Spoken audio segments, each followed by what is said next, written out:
सर्वप्रथम सर्वांना गुढीपाडव्याच्या हार्दिक शुभेच्छा. गुढीपाडव्याच्या दिवशी आपण गुढी का उभारतो यामागची खरी कथा तुम्हाला माहीत आहे का?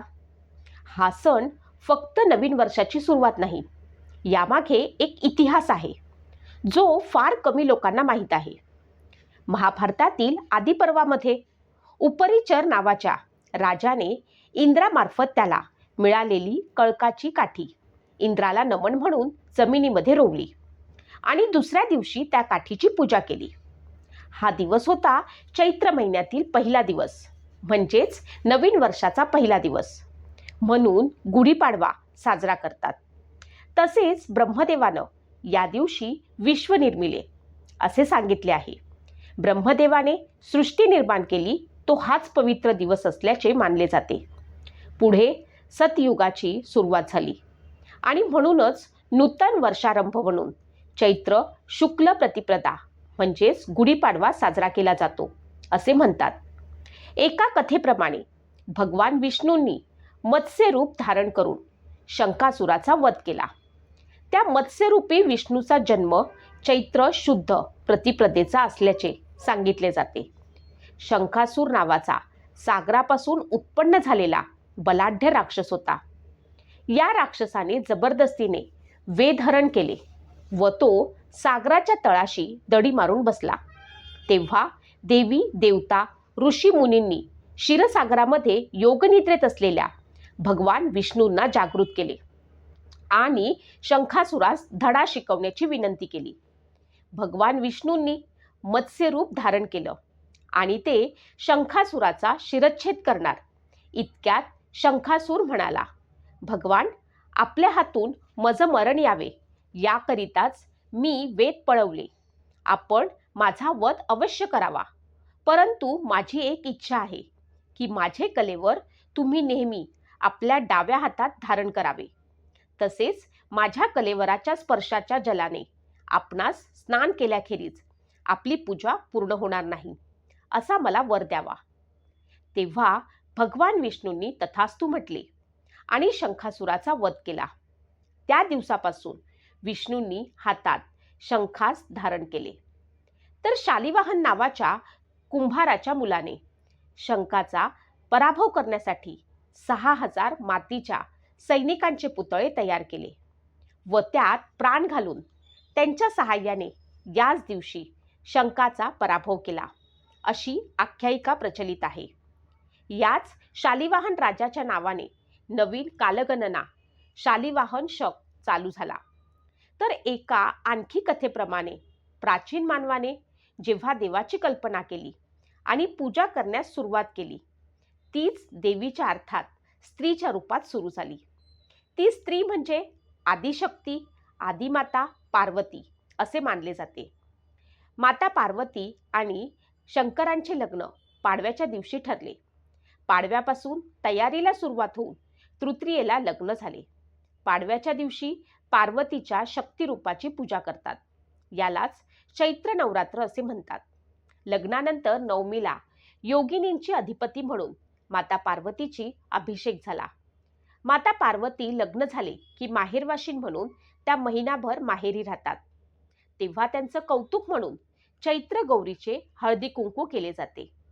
अक्षय तृतीया या दिवशी देवी सासरी जाते.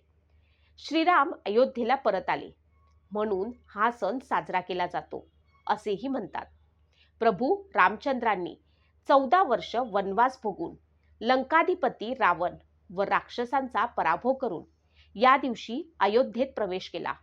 गुढी म्हणजे फक्त ब्रह्मध्वजच नव्हे तर विजय ध्वज देखील आहे. जेव्हा श्रीराम लंकेवरती विजय मिळवून अयोध्येला परतले तेव्हा प्रजेने त्यांचे स्वागत ध्वज उभारून मोठ्या आनंदाने केले. चैत्र शुद्ध प्रतिपदेच्या दिवशी प्रभू रामांचा 14 वर्षांचा वनवास संपला होता, म्हणून हा आनंदोत्सवाचा दिवस साजरा करतात असे सांगितले जाते. तसेच असेही सांगितले जाते की चैत्र शुद्ध प्रतिपदेला प्रभू रामाने वालीचा वध करून त्याच्या छळातून प्रजेला मुक्त केले. तो हा विजय उत्सवाचा दिवस. घरातून वालीचा आसुरी शक्तींचा रामाने दैवी शक्तीने नाश केला याचे गुढी ही सूचक आहे. आता आपण पाहूया गुढी म्हणजे काय. एक काठी, सुंदर कापड, फुलं, साखरेच्या गाठी आणि वर कलश. ही गुढी म्हणजे विजय, सुख आणि नव्या सुरुवातीचं प्रतीक आहे. गुढीपाडव्याच्या दिवशी काय करावं. 1. लवकर उठून अभ्यंग स्नान करावे. सूर्योदयापूर्वी उठणं शुभ मानलं जातं. उठणं म्हणजेच उपटन लावून स्नान केल्याने शरीर आणि मन दोन्ही शुद्ध होतात. 2. घर स्वच्छ करून सजवावे. घरामध्ये साफसफाई करून सकारात्मक ऊर्जा आणा. दारासमोर सुंदर रांगोळी काढा. 3. गुढी उभारणे ही सगळ्यात महत्त्वाची गोष्ट आहे. घराच्या उजव्या बाजूला गुढी उभारली जाते. काठी, रेशमी कापड, साखरेच्या गाठी, फुलं आणि वर कलश ठेवतात. ही गुढी विजय आणि समृद्धीचं प्रतीक आहे. 4. कडुलिंब आणि गूळ खा.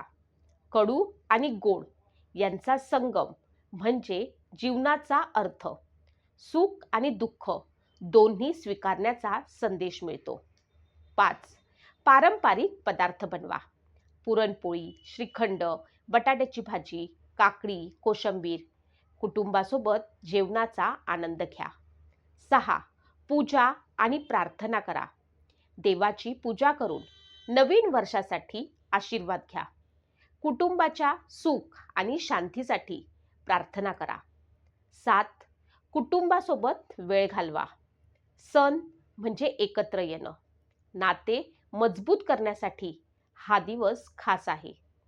एक छोटासा संदेश गुढीपाडवा आपल्याला सांगतो, नवीन सुरुवात नेहमी शक्य असते. प्रत्येक गुढी आपल्याला आठवण करून देत असते की वाईट काळ संपतो आणि नेहमी चांगल्या दिवसाची सुरुवात ही होत असते. नवीन वर्ष, नवीन स्वप्न. तयार आहात ना. गुढीपाडव्याच्या या शुभदिनी तुमच्या आयुष्यात नवीन आनंद, यश आणि भरभराट येवो. पुन्हा एकदा तुम्हा सर्वांना गुढीपाडव्याच्या खूप खूप हार्दिक शुभेच्छा.